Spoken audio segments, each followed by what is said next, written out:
En los últimos días se ha repetido un dato bastante sorprendente, que el Real Madrid solo tenía en tesorería antes del mercado de fichajes unos 3,4 millones de euros. Si eso fuera literal, si el Real Madrid solo tuviera ese dinero, cuando sabemos que es un club que genera al año casi 900 millones de euros, estaríamos hablando de un club completamente arruinado. Pero la realidad es mucho más interesante y en este vídeo quiero hacer eso, explicar cómo funciona realmente un club de fútbol a nivel económico de este nivel.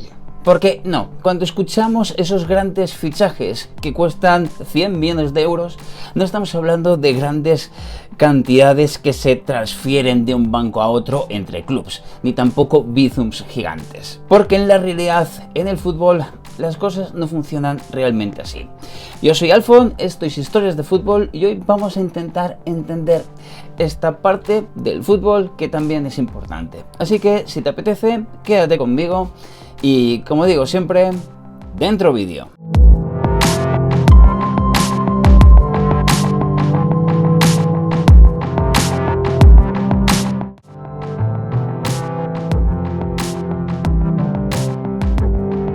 Lo primero que tenemos que entender es que el dinero en caja no significa que es el dinero que tiene el club, sino que significa la tesorería que había en un momento en concreto. Y es que un club de tanta élite como el Real Madrid tiene muchísimos movimientos bancarios a lo largo del año, pero muchísimos. Para que os lo imaginéis, estamos hablando de que reciben dinero de derechos de televisión, patrocinadores, sí, lo tengo que leer, Champions League, venta de camisetas, entradas y abonos, por supuesto, y conciertos, conciertos ahora mismo no, pero diferentes eventos que se celebran en el Bernabéu. Pero como os podéis imaginar, todo ese dinero no entra en la cuenta del Real Madrid el mismo día.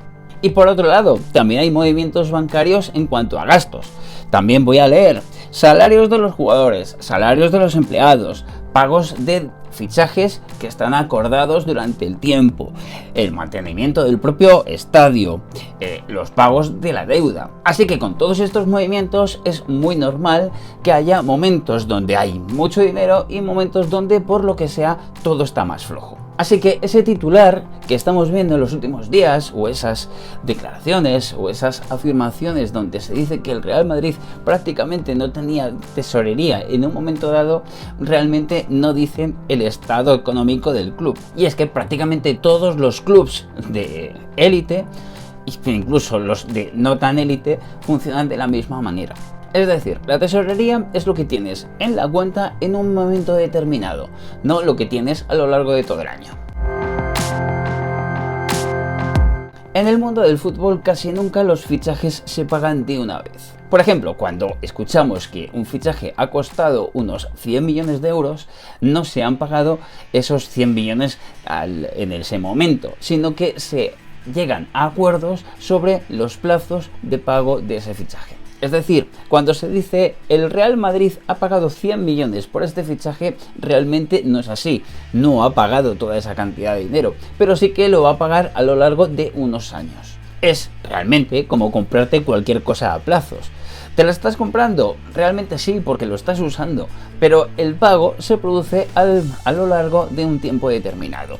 Ese tiempo determinado es uno de las cosas que se establecen en los contratos que se firman entre los clubes. A todo esto hay que añadir algo importante, que es el salario del propio jugador. Entonces es muy posible que ese jugador que le ha costado al Real Madrid o al equipo que sea 100 millones de euros, realmente lo que esté costando son pues 30 millones de euros a lo mejor. Ponemos 20 de fichaje y 10 del salario del propio futbolista. La Liga calcula el límite de gasto que tiene que tener cada club que participa en la misma. Esta cuestión, de hecho, fue muy tratada el año pasado cuando empezamos a ver cómo podía hacer el Barcelona a la hora de inscribir a algunos de sus futbolistas. Para calcular el límite se habla de salarios de los propios jugadores, de todos los jugadores, del cuerpo técnico, la amortización, que era lo que hablábamos antes de cuánto se paga al año por ese fichaje, y de las primas deportivas que tienen que pagar por conseguir diversos éxitos deportivos. Es decir, se calcula todo lo que le cuesta al club la plantilla. Pero luego se tiene que calcular los ingresos del club, los gastos estructurales, como puede ser pues todo el personal, el estadio, el mantenimiento y por supuesto el pago de la deuda. Y además la liga también hace una previsión económica de lo que tiene que generar en condiciones normales cada uno de los clubes. A partir de todo ese cálculo, la liga establece un límite de gasto, pero ese límite no significa que ese sea el dinero que tiene cada uno de los clubes para poder fichar. Puede tener más o puede tener menos. Es totalmente independiente. Por ejemplo, lo que le pasó al Barcelona. En un momento dado se encontraron con salarios muy altos, también con una deuda prácticamente enorme, y el colofón fue la pandemia. Por eso, el límite que le había marcado la liga superó lo que tenía para poder gastar. Y por ese motivo se aplicaron reglas como la del 1-4, es decir, solamente podía gastar 1 de cada 4 euros. Y por ese motivo también aparecieron los famosos casos de Dani Olmo, por ejemplo, que no se supo hasta última hora si podía ser inscrito, y cuando lo hicieron tuvieron que desinscribir a otros futbolistas. El Real Madrid, por el contrario, tiene unos ingresos muy altos y mantiene muy controlado el gasto, por lo tanto sería muy difícil o no es previsible que tuviera algún problema en este sentido, por lo menos en el futuro más o menos cercano. Otra cuestión que hay que tener muy en cuenta también cuando hablamos de esto es el propio estadio Santiago Bernabéu, el propio estadio Bernabéu.